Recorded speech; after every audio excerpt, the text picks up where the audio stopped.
They pried the iron door until the hinges screamed like a living thing. A wash of cellar air rolled out, damp, metallic, threaded with the sour sweetness of old straw, and the lanterns of the 34th Massachusetts flickered as if the darkness itself exhaled. Sergeant Elias Whitcomb was first to crouch and slide through. His boot splashed into a shallow trench of grey water, then skidded against a chain. When he raised his light, the beam steadied on faces, 23 of them pale in the lantern's shake, pupils blown wide from months without the Sunday. Children. The smallest boy stood barefoot on a crate to keep his toes from the water. The eldest, a girl who could not have been more than 13, placed her body between the soldiers and the others with a practiced fearlessness. They shared a strange resemblance, like distant reflections of one portrait. Sharp cheekbones, eyes with a pale green cast that caught in the light. Strands of auburn hair shot through with a copper glint as if the lamp had sparked within them. "Name yourself," the sergeant said, trying to make his voice gentle and failing. In Virginia, he had seen men die by the dozen. He had never seen this. The girl wet her lips. "Mistress says we are her legacy," she replied, voice as even as a courtroom oath. "We cannot leave because we are her blood." Even the seasoned corporal behind Whitcomb, a man who had waded through Antietam's cornfields, flinched. One boy started to cry no wail, just a thin, keening whistle through his teeth until the girl reached back and touched his wrist. He went quiet, the way children learn to obey in houses where silence means safety. Up the cellar stairs, the world of Thornhill estate held itself in rigid, deceptive order. A whitewashed house with a 6-columned face, shutters gone to weather, a yard scored by the recent prints of cavalry hooves. Beyond, a sawtooth line of live oaks curtained with Spanish moss. Inside, a parlor whose mantel, dusty, exact, wore its portrait of a dead man and a widow who had rehearsed her grief until it fit like a glove. But that was later, after the cellar. In the records that survived one line in a confidential letter, the neat signature of a captain who would never write of it again this moment exists only as a bruise under history's sleeve. Local ledgers do not mention Thornhill. The county's reminiscences leap nimbly over it, as if silence might unmake what was done there. You can see how that would be useful. Out on the road in the winter of 1864, Sherman's men burned rail ties and bent them like blackened ribbons. Stories of hidden rooms and hidden people traveled with the smoke. A locked schoolroom in Alabama, a loft in Mississippi where a family slept under sacks to muffle the breathing of a child who coughed only at night. The war peeled boards from the nation's walls, and what crawled out was not a single monstrous story but a multitude of small ones, each with its own teeth. Thornhill was one of those, perhaps the worst because it was so precise. The soldiers didn't yet know that precision. They knew only the facts their bodies told them. The cellar was too cold, the children's wrist bones too sharp, the chains not as old as they should have been. Someone had recently stoked the stove by the outer door. There was an ash ring on the bricks and someone had recently left in a hurry. A kerchief lay on the step, torn, as if it had snagged during a flight. Whitcomb knelt, speaking the language of men who have seen fear 100 ways and are still clumsy with it. "We're taking you out," he said. "You'll see the sky." He didn't say free because he had learned the word sometimes made people flinch. Freedom is a country you do not know yet. The sky is something your eyes remember. They unhooked the chains. Where wrists were raw, they wrapped cloth.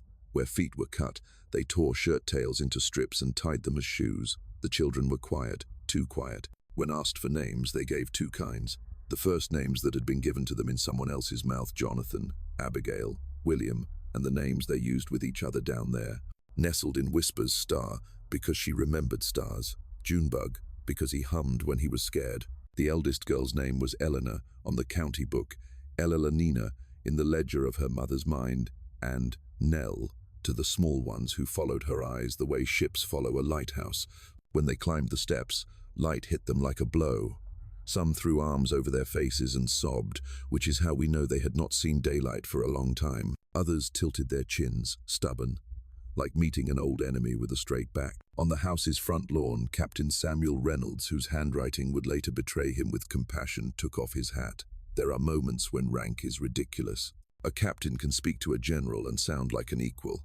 He cannot speak to a child just pulled from a basement and sound like anything but a trespasser. "Where is the mistress of the house?" he asked the sergeant. "Gone, sir," Whitcomb said. "No sign since last night." Reynolds looked to the quarter yard, where a cluster of men and women watched from a distance, eyes sharp with an intelligence the law refused to admit. He had seen that look before in contraband camps along the coast, knowledge without the luxury of speech. He raised a palm in greeting. No one moved. They had learned too many times what happened when you stepped forward first. "Food," the captain said, "and blankets, in the wagon." A private ran. "There are ways of telling this story that make it tidy. The war arrived, the wicked were punished, the children were saved. But the truth of Thornhill defies a straight line. Even on that first day, the lines looped back. A girl took the tin cup of water and drank as if she'd been taught to drink quietly. When it emptied, she held it out and did not ask for more. A boy with a split lip asked, "Do we sleep in the dark tonight?" And when the soldier said no, his face broke as if such a thing could be worse. A tiny 1-4 at most stood near the doorframe and ran his fingers up and down the wood, measuring something we cannot see. We should talk about why a basement like that could exist and why a county could forget it. The easy answer is cruelty. The harder answer is design. Cotton is not just a crop, it is a schedule. Planting, weather, picking, ginning, debt. Slave labor made that schedule profitable. Silence kept it smooth. A plantation mistress with debt and a cold mind could watch a ledger the way a field hand watches the sky. She could look at a law that made children inherit their mother's status and see not horror but arithmetic. If the market punishes purchase, breed. If sale threatens stability, bind by blood. If gossip endangers the house, seal the cellar and misname the children until the lie becomes a room. In Burke County, January frost makes the clay seize and the roads heave. Parish registers note baptisms and funerals. They do not note what happens in the rooms between. The courthouse has a basement, every courthouse does, where notations hide in ledgers nobody asks for. A bill for laudanum, a receipt for ironwork, a civil complaint that never reached hearing. The official histories repeat themselves like hymns. Oral memory mutters another liturgy in kitchens and churchyards. If you want to know what really happened, listen for the places where the song goes quiet. By afternoon, the children were bedded on quilts in the front parlor. Someone had stoked the kitchen hearth. The cookhouse, empty since the night before, still held the smell of bacon grease and coffee grounds, a domestic ghost. The small ones slept, finally, not because they trusted the men in blue, but because their bodies had spent everything. Reynolds stood in the doorway. "We'll need statements," he said softly, but nobody wrote them, not then. He walked the grounds instead, reading the story the way a tracker reads a riverbank. He found the half-buried ring bolt by the cellar door, the hammered nails in the lintel, the scraped patch on the floor where a heavy chest had been dragged. He found, in a room off the east wing, ash in a grate and faint curls of paper, not fully consumed ink loops, a woman's hand. When he touched them, they fell apart. At dusk, a wind came up and combed the moss until it whispered. A boy startled. "Dogs," he said. Whitcomb crouched. "No dogs," the sergeant promised. And though it was a lie, there are always dogs in stories like this. He said it like a man laying a plank over a ditch. You speak the bridge you want the child to walk across. One more thing before we leave them there for the night. When you stand in Thornhill's yard and face west, the fields dip toward a stand of pines. In winter they make a black line between land and sky. Beyond those trees there is a low place where rainwater collects and drains slow, through roots and broken brick.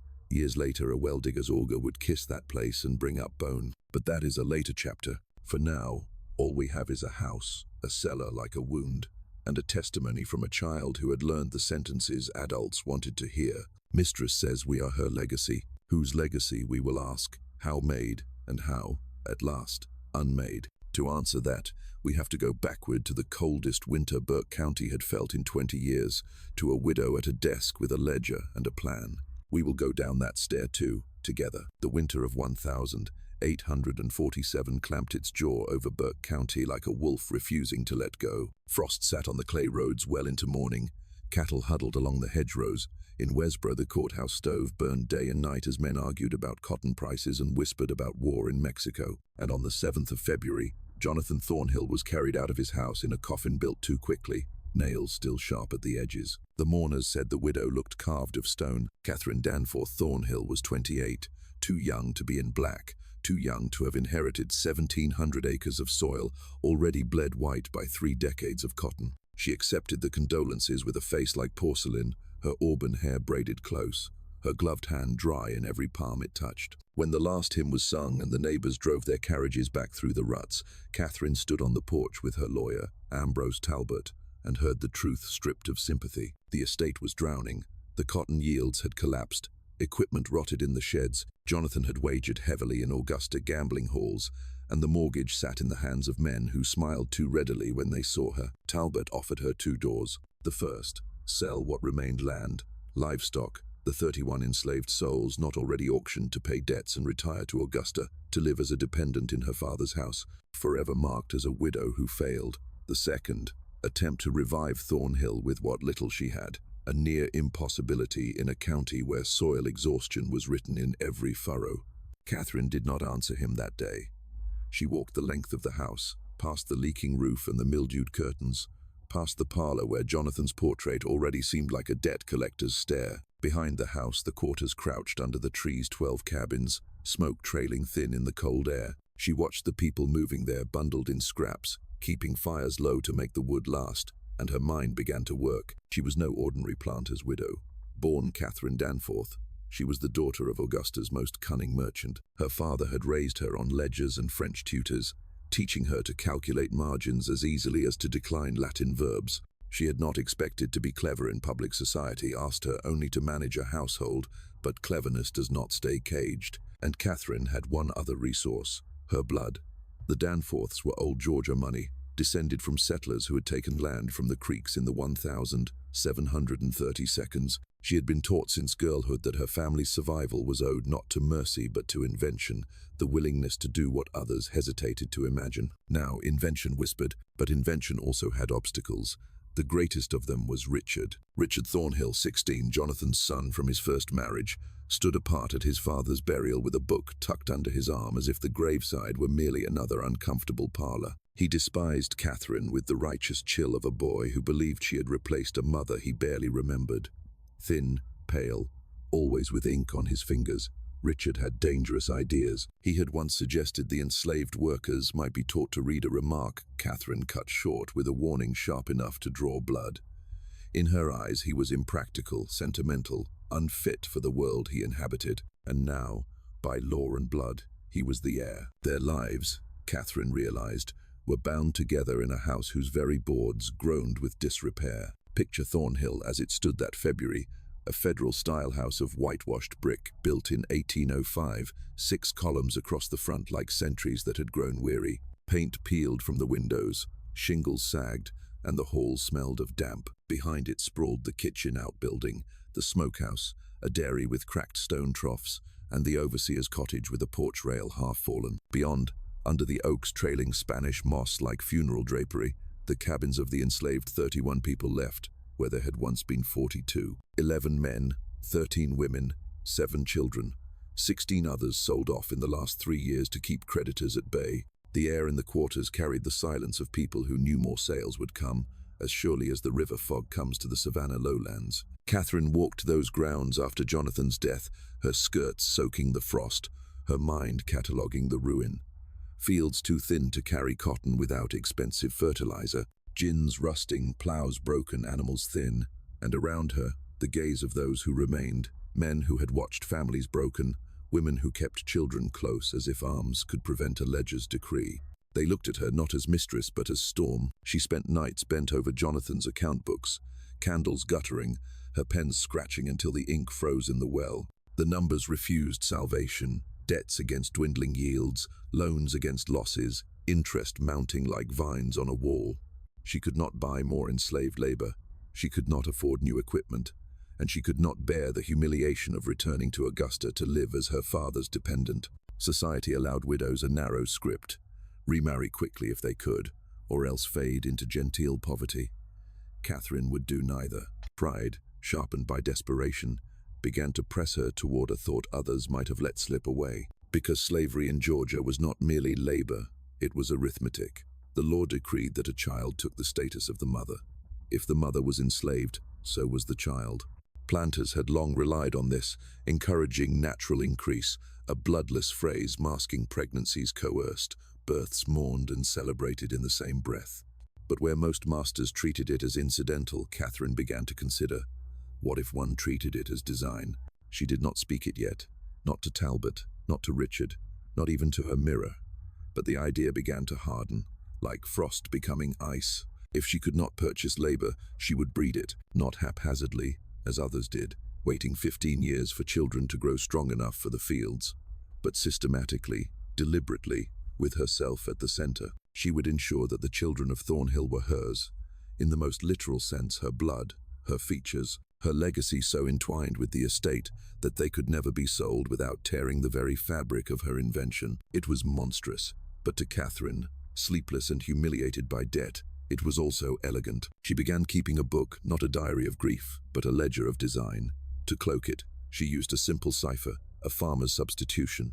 Seedlings meant children, rootstock meant the chosen men, planting meant the act itself. On those pages she drew charts with the cold neatness of a breeder mapping livestock traits, and there, in the dim glow of February's last nights, a young widow conceived a plan that would haunt Georgia, to make her estate a living prison of her own descendants. But every plan meets resistance, and Thornhill's first resistance would not come from the quarters.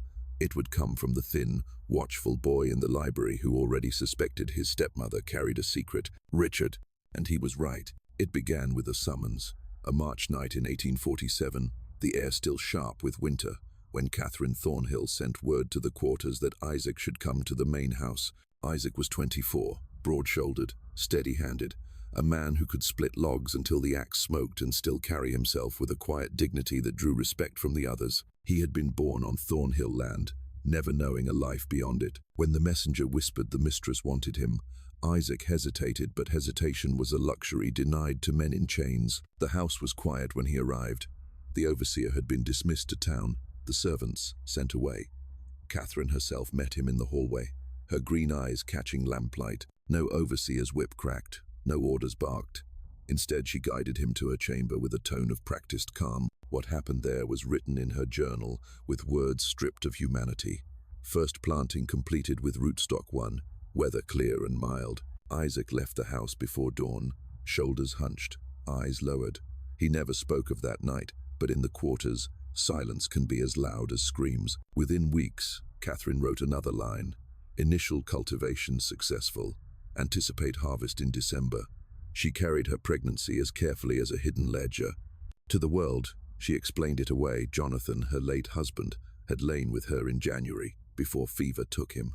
To Richard, who had watched his father's last weeks, the claim was absurd. Jonathan had been bedridden, delirious, unable even to sit upright. Yet Catherine carried herself with a widow's dignity, and in Burke County, polite society did not ask questions when answers threatened scandal. But Richard asked questions. He was 16, sharp with suspicion, and too curious for his own safety. He watched how Isaac was called to the house after dark, how Catherine's demeanor softened imperceptibly when she spoke to him, never with kindness, but with something less cold than her usual tone. Richard began to feel the outline of a secret pressing through the walls of the house like damp through plaster. One June afternoon, hidden in the library behind a row of books, Richard overheard Catherine with the midwife, Miriam Grayson. Mrs. Grayson was known throughout Burke County, a woman of 50 whose skill at delivering children was whispered about in equal measure with her willingness to keep silent. "You are certain?" she asked. "Quite," Catherine replied. "Sometime in December, but your husband died in February. My late husband and I were together in January, shortly before his final illness." The words froze Richard. He had sat at his father's bedside through January, watching the fever strip flesh from bone. No intimacy had been possible. He understood then what Catherine was doing. She would claim the child as Jonathan's heir, weaving her future from a lie. Still, Richard had no proof. Until August. Searching Catherine's desk, he found a locked drawer. The lock was simple. The boy's hands trembled but opened it. Inside lay a leather-bound journal, its pages scrawled with symbols that at first made no sense. But Richard loved puzzles. Overnight stolen from sleep, he cracked her cipher. Each page chilled him further. Charts of pairings, notes on strength and temperament, calculations of how many children could be produced within 20 years. Catherine had turned people into breeding stock, her pen scratching their futures as if they were cattle. Richard copied a few passages, his hand shaking. It was evidence proof enough, he thought, to expose her. But Catherine was no fool. At supper one evening she looked across the table, eyes pale as glass. "Richard, have you been in my study? Some of my papers seem disturbed." The boy lied, but his throat burned with it. "I keep documents locked for a reason," she said evenly, slicing her meat with surgeon's precision. "If anyone violated that trust, I would act. Do you understand?" "Yes, ma'am." Her voice softened into something colder than steel. Family loyalty is everything. Without it, we are animals. Richard burned the pages he had copied that night. Fear pressed down heavier than conscience, and then his body began to fail him. First it was fatigue, then the headaches, sharp as nails behind his eyes. His appetite withered. His stomach turned against food. By October, his limbs trembled with weakness. Catherine appeared solicitous, bringing him broths, adjusting his pillows, summoning Mrs. Grayson, who muttered about consumption. A tonic was prescribed. Richard, fevered and thin, recognized the truth. He had read enough in the library to know arsenic's slow signature: exhaustion, stomach pain, wasting. He was being poisoned. His stepmother was erasing him as neatly as she erased figures in her ledger. With fading strength, he wrote a letter to his grandfather Danforth in Augusta, detailing everything: Catherine's breeding plan, her journals, the poisoning. He gave it secretly to a young house servant named Pearl, begging her to deliver it to the post. Terrified, Pearl carried it instead to Catherine. The widow read it without expression. In front of Richard's burning eyes, she fed the letter into the fire. "You are very ill, darling," she said, her tone tender as silk. "The fever clouds your mind. It is a mercy you won't suffer much longer." On the 3rd of December 1847, 3 weeks shy of his 17th birthday, Richard Thornhill died. The physician from Wesborough signed the certificate. Consumption. Catherine wore black and wept decorously at the funeral. 4 days later, she delivered a healthy boy. She named him Jonathan, after her late husband, and called him slightly premature to silence any counting mouths. No one in Burke County spoke the arithmetic aloud, but some, quietly, must have known. Richard had been right. The Thornhill legacy had begun. The boy Catherine presented to the world as Jonathan Thornhill Jr. was carried to the church in Wesborough wrapped in fine linen. The congregation murmured that the child had his mother's green eyes and auburn hair, though no one remarked that he bore not the faintest resemblance to Jonathan the elder. Neighbors whispered he was early, but Catherine carried herself with the composure of a woman too respectable to question. Burke County had seen stranger things, and in polite circles, scandal was often smoothed with silence. From 1848 onward, Thornhill estate began to change. Slowly, almost imperceptibly, the numbers on Catherine's ledgers shifted from red to black. By 1853, creditors who had once circled like vultures were grudgingly satisfied. Debts were paid down with cotton yields that seemed inexplicably steady. What no outsider could see was the engine behind this revival, a hidden program that Catherine recorded in meticulous cipher. She called it cultivation. Each entry in her leather-bound journal reduced flesh and blood to arithmetic. Second planting with rootstock 2, Thomas, age 21, strong constitution, good teeth, weather warm and humid. Anticipated harvest late October. Over the next 8 years, Catherine bore child after child. Daughters Eleanor, Abigail, Margaret, sons Samuel, William, Henry, and Caroline. Each entered the world under the careful hands of Miriam Grayson, the midwife who by then had bound herself to Catherine's secret with the cords of money and fear. Grayson delivered every child in silence, received her payments in coin and favors, and lived comfortably in a cottage gifted to her on the edge of Thornhill land. Outwardly, Catherine played the part of the pious widow. She attended church in black bombazine, quoting scripture with dry lips. She entertained seldom, preferring solitude, but within the house she cultivated what she called her legacy. The children of her design grew in privilege compared to the others. They slept in clean beds in the main house, wore shoes when the children in the quarters went barefoot, ate cornbread baked soft with milk while others gnawed at crusts. They learned letters by lamplight, tracing words under their mother's watchful eyes. While county law forbade enslaved children any scrap of literacy, Catherine told them they were orphans she had taken in by Christian charity. She never spoke their true paternity. The truth lived only in her journals. But Thornhill's new family required more than Catherine's womb. Her plan demanded control of every birth on the plantation. Whenever a woman in the quarters conceived outside her careful pairings, Catherine intervened. Sometimes she ordered forced separations, selling men to distant counties to prevent attachments. More often, she sent Miriam Grayson with her basket of herbs and dark phials, abortifacients brewed from pennyroyal, black cohosh, or ergot remedies that could end a pregnancy with brutal efficiency. The women endured these procedures in silence, often alone in a small back room behind the overseer's cottage. Some miscarried violently, writhing until blood pooled on the floorboards. Others never conceived again. They told no stories afterward, because grief had no safe tongue in the quarters. yet the whispers carried anyway. Ruth lost hers overnight. Miriam bled Hannah with a bitter tea. They knew, one woman, Ruth, dared resist. In 1851 she was 5 months with child, and the father was a young field hand she had chosen for herself. When Catherine discovered the truth, she ordered the pregnancy terminated. Ruth fled under moonlight, making it 4 miles into the pine woods before hounds dragged her back. 2 men held her down while Miriam poured the bitter liquid past her clenched teeth. Ruth lived, but her spirit cracked. 2 years later, a fever took her, and some said she welcomed it. These cruelties never appeared in the county records. On paper, Thornhill estate showed stability. Births recorded, deaths noted, cotton bales tallied. Visitors saw order: a white brick house, neat fields, cabins standing upright. Catherine knew the mask must remain flawless. In church, she accepted compliments about her orphan children, smiling with lips that never trembled. But within Thornhill walls, her system grew roots. She measured the children's heights each year, marking the plaster with neat pencil lines. She noted their temperaments: Jonathan, solemn and compliant; Eleanor, observant and restless; Abigail, quick-tempered; Margaret, dreamy. She calculated which pairings would yield strength, which might yield intelligence. The journals read like livestock manuals: pair Samuel with Ruth's daughter when of age, anticipate robust offspring. And yet, beneath the precision, something monstrous breathed. Catherine had built a prison disguised as a family, where children were both heirs and chattel, loved in word but owned in law. Outside Thornhill, the county's soil continued to thin, and planters grumbled about falling prices.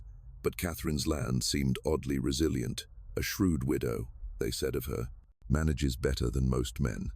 They could not know that her efficiency was fed by bodies pressed into a cycle of forced birth and stolen choice. By 1856, Catherine had produced 7 children of her own blood and woven them seamlessly into the estate structure. Isaac, the first rootstock, was long gone, sold south to Alabama once his usefulness ended. The money from his sale paid a mortgage note. Other men endured quietly, summoned when Catherine chose, silenced by the lash if they resisted. The system worked.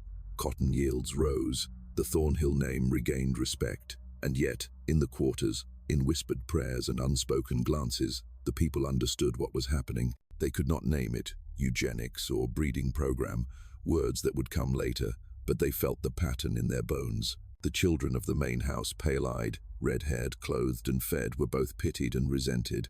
They were victims, yes, but they were also living proof of Catherine's dominion, the visible edge of a design no one dared to speak aloud. The plan was working too well, and therein lay its greatest danger. Because children grow, they learn, and sooner or later, they begin to ask questions. By the late 1852, Thornhill Estate appeared, at least from the road, like a plantation in recovery. Travelers saw fields in orderly rows, smoke rising steady from chimneys, children playing near the house in clothing too fine for orphans. But behind that facade lay a system more chilling than the worn soil it disguised. Catherine Thornhill had by then brought 7 of her own children into the world through her plantings: Jonathan, Eleanor, Abigail, Margaret, Samuel, William, and little Caroline. Each bore fragments of their mother: her sharp cheekbones, her peculiar green eyes, and none knew the truth of their origin. To them, Catherine was benefactress, savior, the woman who rescued them from the nameless misery of orphanhood. She made certain they believed it. Life in the main house drew a cruel line between them and the quarters. They were given books, quills, slates. Catherine herself taught them letters in secret, despite Georgia law forbidding enslaved children literacy. She told herself she was creating loyalty, building a bond of gratitude that would keep them bound to her. Their lessons were conducted under lamplight in the study, Catherine's voice low, her hands steady as she corrected their script. Knowledge, she told them, is our family's inheritance. In the quarters, the children of other women carried buckets and learned silence before they learned speech.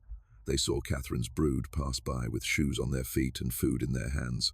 The resentment was sharp, but it was mingled with pity, for even the youngest in the cabins understood. Those children were not blessed, they were trapped. They were the iron inside Catherine's design. Catherine's journals from this period grew thicker, her cipher more elaborate. She recorded their growth with the same precision a farmer uses to track livestock. Jonathan, steady, obedient, promising height. Eleanor, inquisitive, sharp, requires discipline. Samuel, vigorous, temperamental. must be harnessed. She measured their teeth, their eyesight, their strength, as if each child were a breeding stallion to be catalogued. But her program extended beyond herself. Any woman on Thornhill land was subject to it. If pregnancies occurred outside her careful pairings, Miriam Grayson was summoned with her bitter herbs. Miscarriages multiplied. Women whispered of bleeding that came too soon, of cramps that left them doubled, of babies gone before they drew breath. They whispered of Miriam's hands, steady and cold, and of Catherine's eyes always watching. One young woman, Violet, tried to shield her daughters from Catherine's plan. She pleaded for her eldest, Sarah, who was only 14 when Catherine decreed she must be paired with an older field hand named Elijah. Sarah wept, begged her mother, but Catherine's threat was precise. "You have 2 younger girls. If Sarah does not fulfill her duty, I will sell them instead." The pairing proceeded. 9 months later, Sarah died of childbirth fever, her body too small, too fragile for what Catherine demanded. Violet buried her child with her own hands, then returned to her cabin hollow-eyed. 2 years later, she walked into the Savannah River and did not come back. These tragedies were invisible to outsiders. When neighbors visited, rare though it was, they saw polished civility. Catherine greeted them with her orphans lined neatly behind her, pale and solemn, evidence of her charity. She spoke of cotton yields improving, of debts under control, and the visitors nodded approvingly. No one asked why her journals remained locked away, why the children bore her eyes and her hair, why whispers in the quarters turned to silence when she appeared. The midwife, Miriam, now lived comfortably in her cottage, paid handsomely for her silence. She had become not only complicit but essential. Without her skill, the machinery of Catherine's design might have faltered. But she too lived under Catherine's shadow. If she betrayed her, she would lose everything. And perhaps Miriam feared something worse, that Catherine would turn on her as she had turned on so many others. By 1856, 10 children in total lived at Thornhill under Catherine's shadow, her biological offspring, and the others born under her forced pairings in the quarters. The estate seemed to hum with new life, but it was life born of coercion. Outsiders called it efficiency. Those inside knew it as captivity disguised as kinship. For Catherine, it was proof her plan worked. She had built a household of flesh and ledger lines, bound not by purchase but by blood. To her, it was legacy. To those who lived it, it was a prison that breathed. And yet, within that prison, small sparks of awareness began to kindle. The older children, especially Eleanor, had questions Catherine could not forever silence. They would read her eyes, read her papers, read the truths she could not burn fast enough. In time, they would come to see the bars of their cage. By 1857, Thornhill Estate was being spoken of again in Burke County, not as a failing property clinging to survival, but as a place that seemed mysteriously to be thriving while others withered. Cotton still struggled on the exhausted red soil, but Catherine's yields appeared steadier than her neighbors. Her debts, once a tightening noose, were being cut away note by note. To the few planters who still dealt with her, she seemed a model widow, prudent, hard-working, even admirable in her quiet success. But Thornhill's prosperity was built not on fertile land, nor clever management, but on the bodies of those who could not choose. Catherine had become an architect of human inheritance. She had transformed one unused wing of the house into what she called the heritage room. Outwardly, it was a storage chamber for family papers and mementos. In truth, it was a shrine to her experiment. Oil lamps lit shelves lined with coded journals, their spines cracked from constant use. On the central table, elaborate genealogical charts sprawled across parchment, lines connecting names with notes in cipher. Pair Jonathan with Rachel anticipate tall, strong offspring. Eleanor reserved for Isaac's son Marcus, projected birth 1862. Even more chilling were the small vials, each corked and labeled with a name and date, containing locks of hair. Catherine kept them like relics sorted by generation, as if building an archive of her legacy. To her mind, she was preserving proof that her plan worked, living evidence arranged with the same obsessive order as a botanist's pressed specimens. In the quarters, the system's cruelty pressed hardest on women. Catherine's program required absolute control of reproduction. Pregnancies outside her design were erased. Miriam Grayson, her midwife and accomplice, had by now become a fixture in this machinery. She administered abortifacients, whispered instructions, and carried out procedures in the small, dim backroom of her cottage. The women spoke rarely of what they endured. Trauma lodged too deep for words, but the whispers persisted. They spoke of Ruth, who had resisted Catherine, and been dragged back to endure a forced miscarriage, her spirit broken. They spoke of Sarah, Violet's daughter, a child herself when Catherine paired her with an older man, dead before her 15th birthday from childbirth fever. They spoke of Violet's grief, the mother who walked into the Savannah River when mourning became too heavy to carry. Stories like theirs circulated in the quarters with the weight of warning. Each one reinforced the lesson. Catherine's will could not be resisted. She chose who lived, who carried, who lost. And yet, Catherine maintained her public mask. On Sundays at church, she sat with her children arrayed neatly beside her, their pale green eyes like mirrors of her own. Parishioners nodded at her devotion, marveling at how she had given so many orphans a respectable home. They never asked why every one of them bore the Thornhill widow's features. In polite society, silence was both habit and armor. Her journals from these years revealed the depth of her calculation. She wrote not only of physical traits, strength, eyesight, stature, but of temperaments. Jonathan compliant, suitable for leadership role. Eleanor too inquisitive, must be guided with firmness. Abigail quick to anger, dangerous but useful in moderation. She was sculpting personalities as much as bodies, shaping not just a workforce but a dynasty that she believed could never unravel. Meanwhile, the estate structure hardened into tiers. At the bottom were the field hands, 20 or so adults with their children, bent over cotton rows under the Georgia Sunday. Then the house servants, 3 women and 1 elderly man who kept Catherine's household running. And above them, in a strange, privileged prison of their own, were the special children, 10 in number by 1856, Catherine's biological offspring and the foundation of her breeding plan. The other enslaved people looked at these children with complicated eyes. They resented the privileges, food, shoes, books, but they also pitied them because everyone understood, in some dark, unspoken way, that these children were not free. They were Catherine's property in a deeper, more permanent sense than anyone else. They were the bars of her design made flesh. Beyond Thornhill's fences, the world was changing. Cotton markets fluctuated. National politics roared with conflict over new territories and whether slavery would rule them. But Catherine ignored such currents. Her focus narrowed to her estate, her heritage room, her journals filled with ciphered notations of lives bent to her will. By 1859, she believed she had achieved what others could not, a plantation insulated against the future. Others might suffer shortages of labor, the risk of escape, the cost of purchase. She believed Thornhill had solved those problems. For her children, her legacy were bound by blood, and blood could not run. Or so she thought, because children do not stay children forever. They grow, they notice, they ask.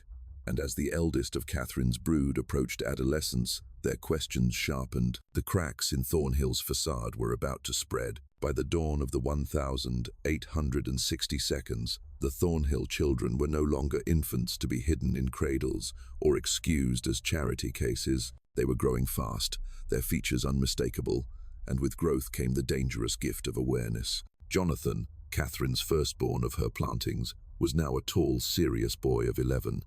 He mirrored his mother so perfectly, same eyes, same hair, that neighbors remarked it as a blessing. Catherine encouraged the comparison, reinforcing in him the sense that he was special, chosen, destined to lead the estate. He believed her. He had been raised in her orbit, never allowed to question, told every day that obedience was honor. Jonathan accepted his role with a quietness that Catherine mistook for loyalty. But Eleanor, her second-born daughter, was different. At 10, she was restless, sharp-eyed, and too curious for Catherine's comfort. Eleanor noticed things. How Catherine wrote in her locked journals late at night, how she summoned men from the quarters at odd hours, how whispers in the cabins grew tense whenever her mother's name was spoken. In May of 1863, Catherine made a mistake. She left one of her coded journals unlocked on the desk while tending to the younger children. Eleanor found it. At first, the cipher was a puzzle. Catherine herself had taught her letters and arithmetic, and Eleanor's mind was quick. Over weeks, she cracked it, scrawling notes in secret. What she uncovered shattered her world. Second planting with rootstock 2. Thomas, age 21. Excellent physical specimen, strong back, good teeth. Anticipate harvest late October 1848. Her own birth, reduced to agricultural terms. Thomas, one of the field hands, was her father. Catherine was her mother. She was not an orphan saved by charity. She was an experiment. Page after page revealed the same horror. Charts of planned pairings, notations about temperaments, her name connected by a neat ink line to Marcus, Isaac's son, not yet even born. Pairing anticipated 1,865. Eleanor felt sick. Her life, her future, had been mapped before she could speak. That night, she confronted Catherine, her voice trembling with rage. "I know what I am. I read your journal." For a heartbeat, Catherine's mask cracked. Her eyes froze cold, and then she straightened. "Sit down." Eleanor refused. "Sit down." The weight of command in her mother's voice drove her into the chair. Catherine paced, the lamplight sharpening her features into something hard as glass. "You are old enough to understand the truth. Yes, I am your mother. Yes, Thomas is your father. And yes, I have built a program to ensure Thornhill's survival. You and your siblings will take your part in it. You will do as I command." "I won't," Eleanor whispered. "You will, because the alternative is worse." Catherine leaned close, her voice like ice. "You live here in comfort. You can read. You wear shoes. Would you prefer to be sold to Alabama? To work in fields until you collapse? To bear children in ditches and never see them again? That is your choice. This or that." Tears stung Eleanor's face.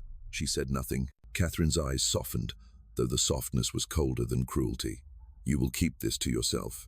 If you speak, you condemn not only yourself but your brothers and sisters. Do you understand?" "Yes."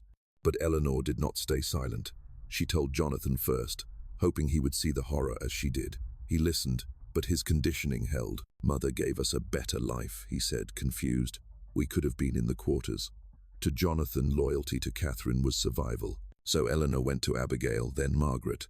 Younger, more impressionable, they understood at once. They whispered together in corners, their eyes on Catherine, their trust in her corroding. The air in the house shifted. Catherine felt it. The way her children looked at her, now calculating, waiting. They no longer believed the myth of charity. They knew. Outside the main house, the enslaved quarters also began to stir. The war had brought rumors.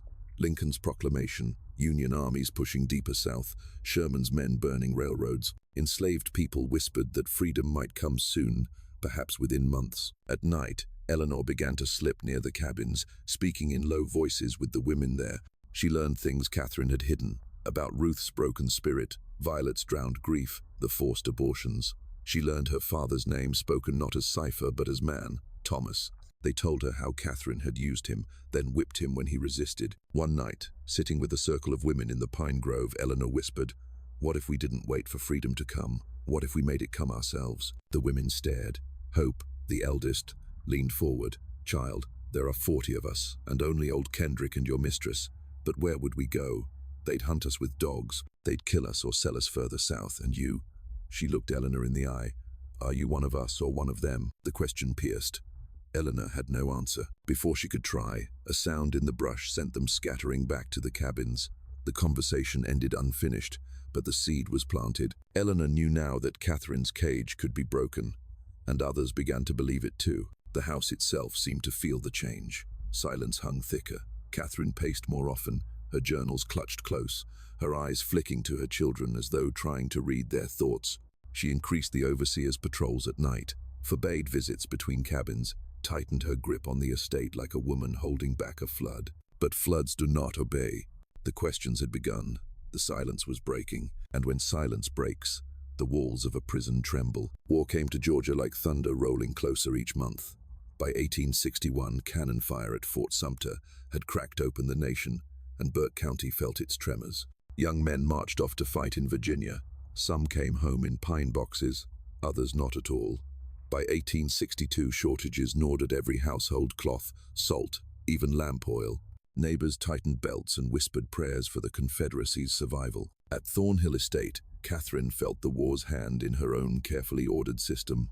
Virgil Kane, the brutal overseer who had enforced her will with lash and hounds, enlisted and fell at Shiloh. His replacement, old Silas Kendrick, lacked both strength and cruelty. Discipline slackened, and the enslaved population sensed it. For the first time in years, they glimpsed cracks in the mistress's armor. News traveled faster than Catherine realized. Across plantations, enslaved people whispered of Union victories, of Lincoln's proclamation that promised freedom where Union boots marched. Some told of men who had run to join the blue-clad armies, carrying rifles instead of hoes. At Thornhill, those whispers drifted through the quarters at night, filling men and women with a cautious, desperate hope. Catherine saw the danger. She responded the only way she knew, by tightening her grip. She forbade travel beyond the estate, even to neighboring plantations. She rationed food carefully, giving just enough to prevent hunger from driving rebellion, and most of all, she accelerated her program. Her eldest children were nearing adolescence. Jonathan turned 15 in 1862, Eleanor 14, Abigail 13. Catherine believed it was time for the next phase. She had not bred them simply to sit in her parlor reading books.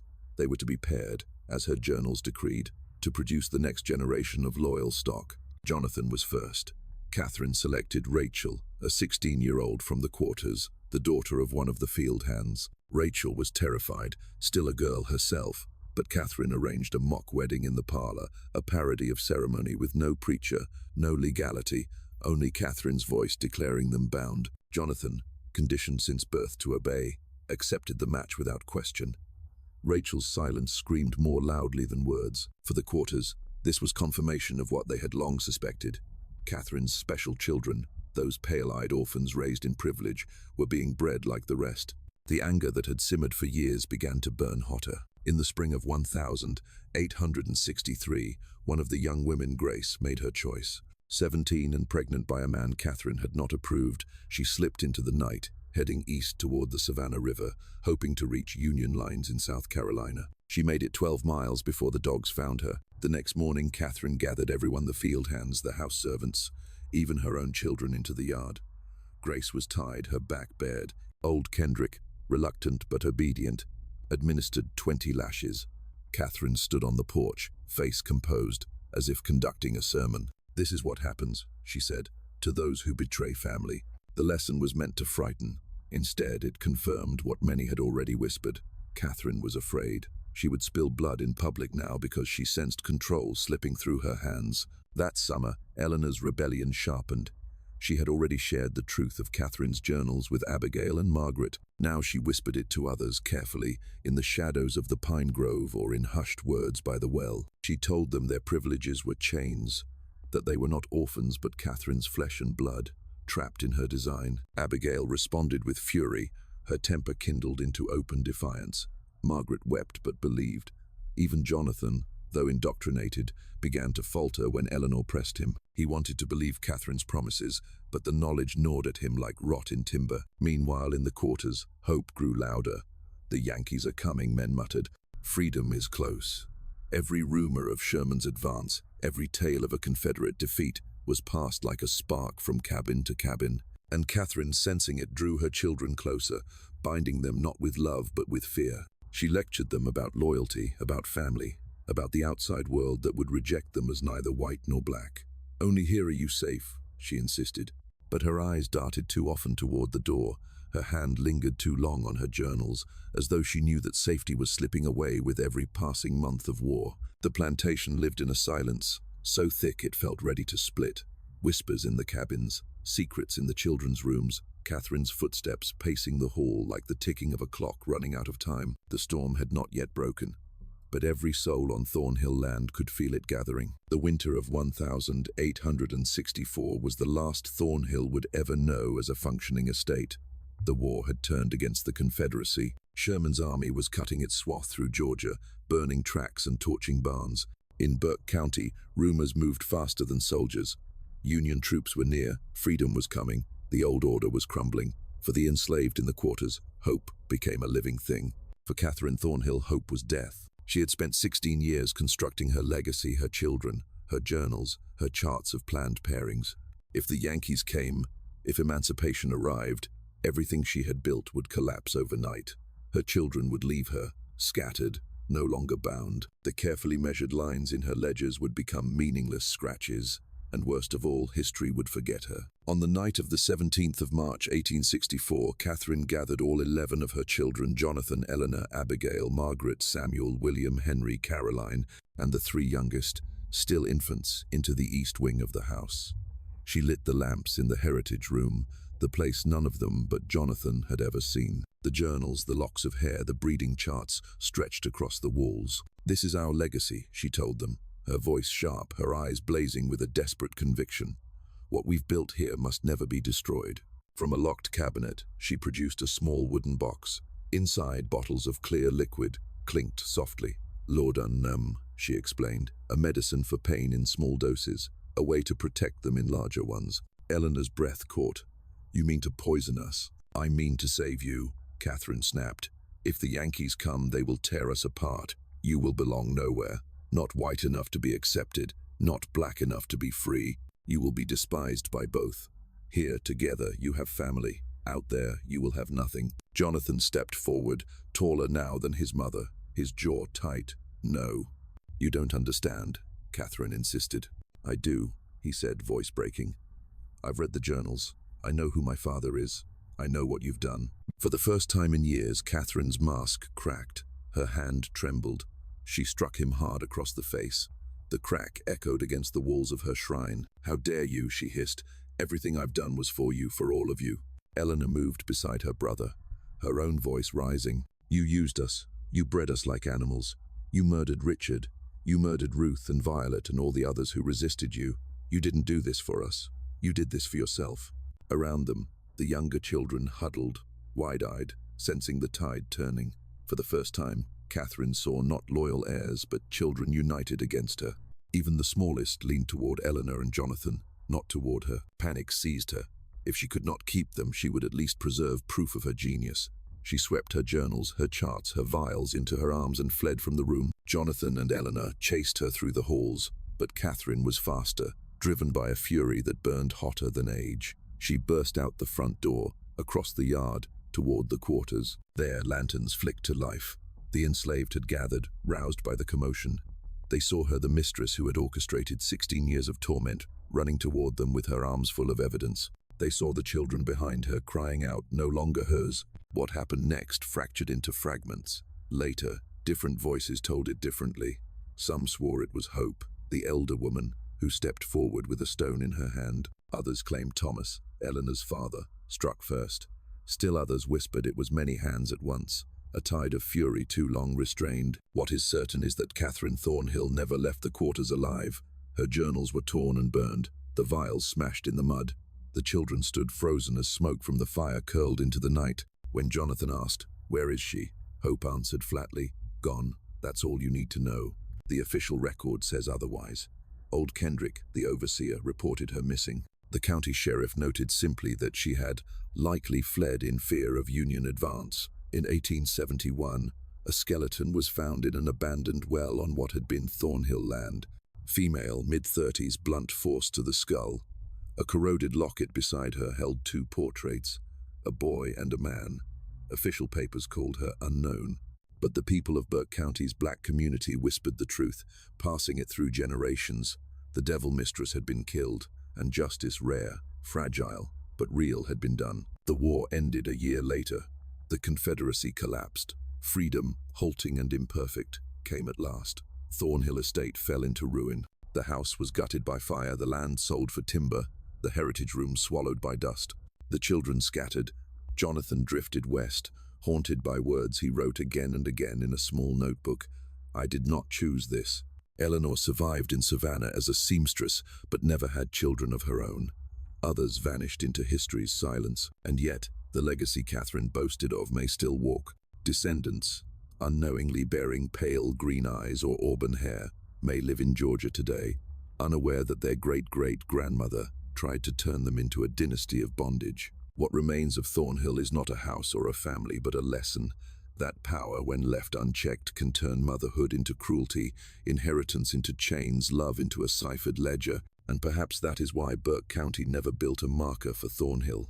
Perhaps silence was the only memorial the land could bear, because some legacies are too monstrous to carve into stone.